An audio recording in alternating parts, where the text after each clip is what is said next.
Ladies and gentlemen, the President of the United States and Dr. Jill Biden, accompanied by Bowie, Maryland Mayor Tim Adams.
Wow, what a beautiful day for this.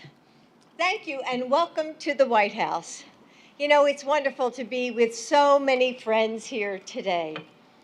The story of the disability community, of all of you, is a story of fearlessness and resilience. It's the story of tireless dedication and overcoming incredible obstacles, both figurative and concrete. Who could forget the image of then 8-year-old Jennifer Keelan Chaffins leaving her wheelchair behind to crawl up the congressional steps along with dozens of other disability rights activists, showing the world what it was like to be denied access to the people's capital. Because of the work of thousands of courageous people like Jennifer, who refused to be silent about the indignities that they faced, who built coalitions and unified advocates, unions, and civil rights leaders, who held on to the hope of a better way, the Americans with Disabilities Act was signed into law 32 years ago.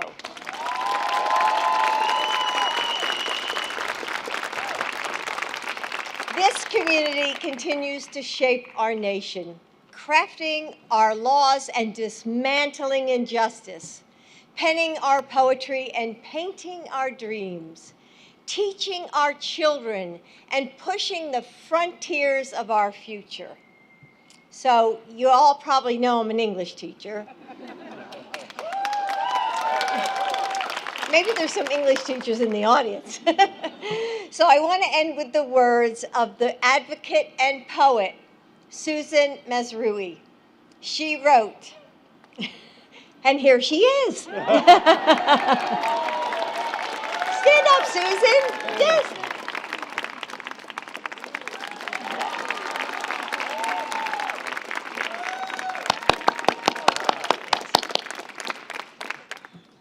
All right, these are your words.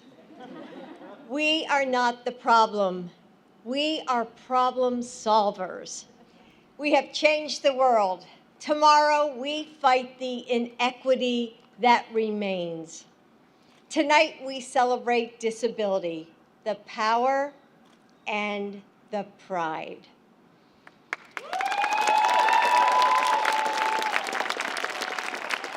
Pretty good. You all have changed the world, and that's why we're here today. We are honored to celebrate your power and your pride. So now, please join me in welcoming a leader who is working tirelessly to build on our progress, Mayor Tim Adams.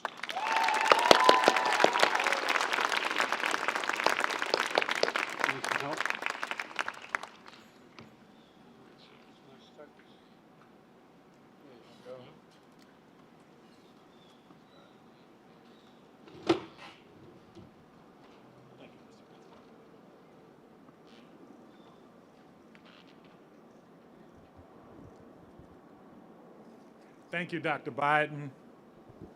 Greetings, distinguished guests. I am humbled and deeply honored to be here today with you, talking about a topic that is so critical to me and to the lives of so many others. In 1990, when the Americans with Disabilities Act became law, I was a young man. I had just started my business the previous year. My thoughts and my attention were focused on keeping my business afloat and making my way in the world. Everything changed for me in 2003 as I suffered an incomplete spinal cord injury that left me a paraplegic and the electric chair as my mode of mobility. But I learned that the American with Disabilities Act was a lifeline for me and others like me. By codifying the right to equal opportunities, independence, and economic self-sufficiency, it ensured that I could still open doors or move down the sidewalk on my own, and that I would continue to be in the room and be part of the discussions and the opportunities for my business to grow. When I think about where we are as a country, and I think about being a disabled person, I use 3 words to describe the situation. Creativity. My disability means that sometimes I can't do things in the same way as others do. I have to adapt and to be creative in accomplishing tasks that others take for granted. The ADA has allowed us to imagine a world where adaptations are possible for all. Ingenuity. This goes hand in hand with creativity. Technological advances have given me mobility and independence. This state-of-the-art modernized wheelchair and the electric ramp that lowers it out of my van weren't always an option for people like us. The ADA fostered invention and transformed existing technologies into solutions for those who couldn't see or hear or were limited in their mobility. And productivity. Oh, I was able to grow my small business into a national business that it is today because I could work. You see, I could travel, build relationships, get funding, meet people where they were, because there were true mobility solutions for me.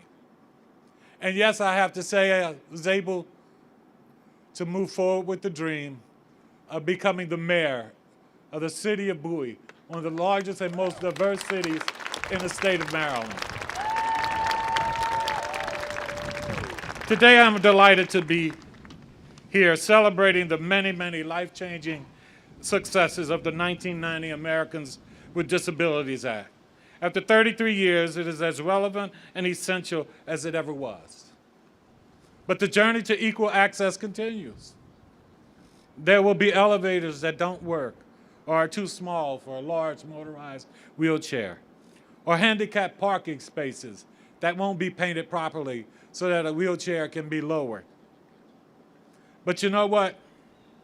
I am extremely grateful for the strong leadership of the Biden-Harris administration, and I am deeply touched by the personal commitment that President Joe Biden has demonstrated to this cause throughout his career.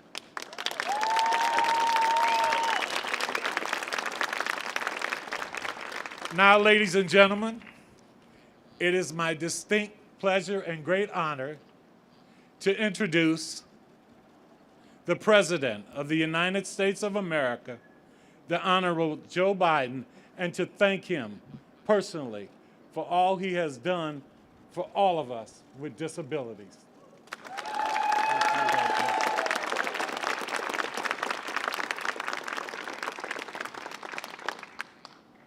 Mayor Adams, you're an inspiration. So many people here are. Amy and others that look out. They're simply an inspiration to people not only with disabilities, but people who don't have disabilities, find themselves feeling sorry for themselves and realize, wait a minute, what am I complaining about? You know, and I enjoy Jill welcoming all of you. I echo her welcome. And every time she stands up and speaks, I think about this is a woman who didn't want to be involved in public life and speaking. I wonder what in the hell I'm voting for her. I'm not running. Tammy, it's great to see you, kiddo. You're not only a great senator, but you're really genuinely a hero. You're a war hero. And Steny Hoyer, probably one of the most effective legislators in the last 40 years in the United States Congress, and a good friend. And Jim, you're a pioneer in the House, 22 years. 22 years. And if you wonder why there's so many Secret Service around, they're here to prevent you from retiring. Don't go. I don't want you to go. You're the best, pal. You're the best. You really are. And I see a couple others out there. Who's that guy sitting next to you? He's new to the body. He knows about New York and bridges and all kinds of other things, but has also been an incredible supporter of the Disabilities Act. We go back and remember guys like Bob Dole and others, don't we, pal, who did so much. Look, I want to thank all the courageous advocates that are here, and there are a lot of advocates here, who've worked so hard to make our country more accessible and more just. Jill and I just wanted to host this celebration for two reasons. First, to celebrate Americans with Disabilities Act that our dear friend Tom Harkin of Iowa helped write and passed 32 years ago. And I was honored to be a co-sponsor. I take no credit for putting together. Tom did all the heavy lifting, but I knew then how important it was. And members of both parties pressed through through two administrations, led by a dear friend of mine and many of us, the Republican leader Bob Dole. And under President George H.W. Bush, signed into law one of our most important civil rights laws ever. You know, it's hard for younger generations to imagine a world without the ADA. I mean, it's just impossible. I'll not mention his name. I shouldn't go off script here, but not mention his name. But I remember one of the things that got me in real trouble one day as a young senator. I'd only been there a month and a half. There was a senator standing up on the floor of the Senate excoriating Bob Dole and Teddy Kennedy for a precursor for this legislation, saying, "Why should you confiscate my money to put in a curb cut? Why should I have to pay for it, et cetera?" And you know, it really is something that you all, even those of you who are not here, who are here that are not disabled, you feel in your gut. You know, there's just sort of basic decency and fairness. And you know, and remember the days when none of you are old enough in here, but remember the days when if you were disabled, stores would turn you away. Employees could refuse to hire you. Employers could refuse to hire you. If you used a wheelchair, there was no required accommodation to take a bus, as mentioned already, or a train, or to school or to work. America simply wasn't built for all Americans, but we changed that. And now, for 1 in 4 Americans living with disability in America, we changed the law. You know, it's the key to equality, opportunity, and independence. Tammy and Jim have both said they wouldn't be where they were today without the ADA. They've made speeches about that. It matters. For our country, the ADA is a testament to the character of our people, to the country. It's proof we can work together and keep moving closer to realizing the promise of America for all Americans, for all Americans. And it's proof of the power of our example, an American law that is a global model inspiring 180 other nations to pass similar disability laws. And folks, the ADA advocate Jim Dart, who was often recognized as the godfather who wrote the ADA in 1990, the ADA, he said, wrote in 1990 about the ADA, he said, "The ADA is only the beginning. It's not a solution. It's an essential foundation on which solutions will be constructed. From day one, my administration has been building on the ADA foundation. My Labor Department is protecting the rights of workers with disabilities and fighting to end unjust sub-minimum wages.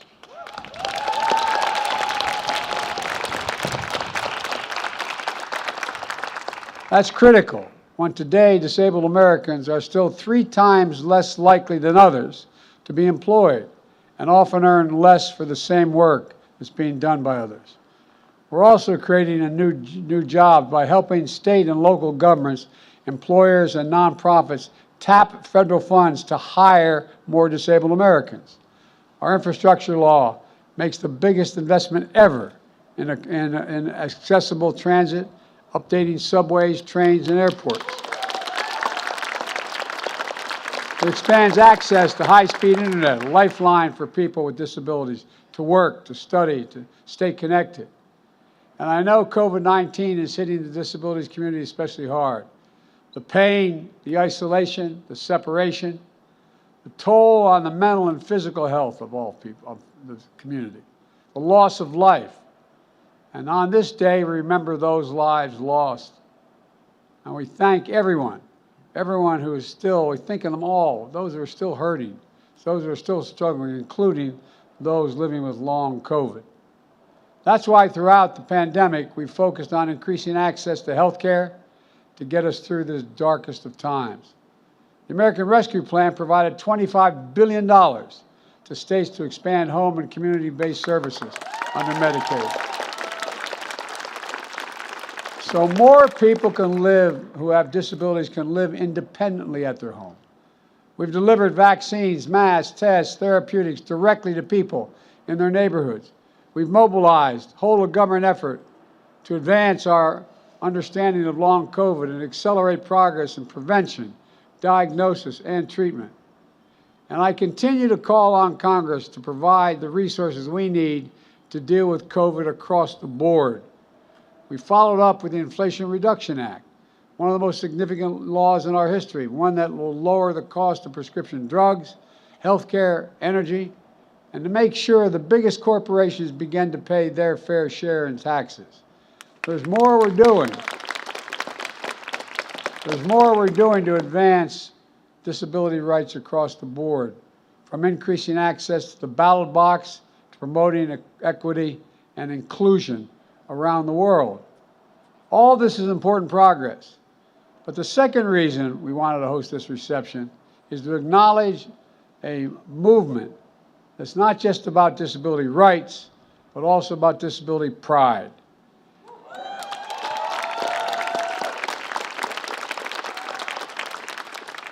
It's about recognizing disability isn't something broken to be fixed. For millions of Americans, their disability is a source of identity and power. Disability pride is about every American's equal right to be recognized for who they are. It's about celebrating the progress we've made and the future ahead. And one of the reasons I'm so optimistic about our future is because of our young people. They're the most gifted, best educated, talented, and accepting generation in our history. And joining us today is one of the generation's brightest lights. I'm going to turn it back to Jill to introduce him, but God bless you all and may God protect our troops. Jilly, the floor is yours.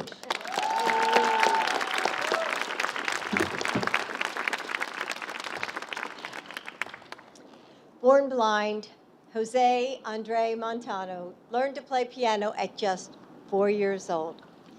Today, at 17, he's played festivals and concert halls across the world, including at the Kennedy Center, where I heard him earlier this year. I was stunned by his music. It was incredible, and I couldn't wait to bring him to the White House. Today, not only is he here with us, I'm excited to be joined by his parents as well, Roberto and Giovanna. Now please welcome Jose Andre Montano.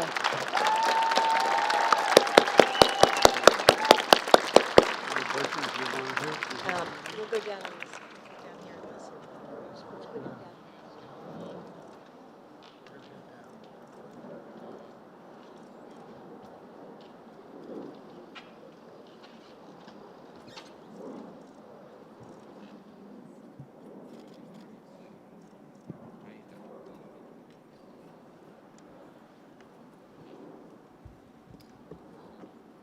Thank you so much. Good morning, everyone.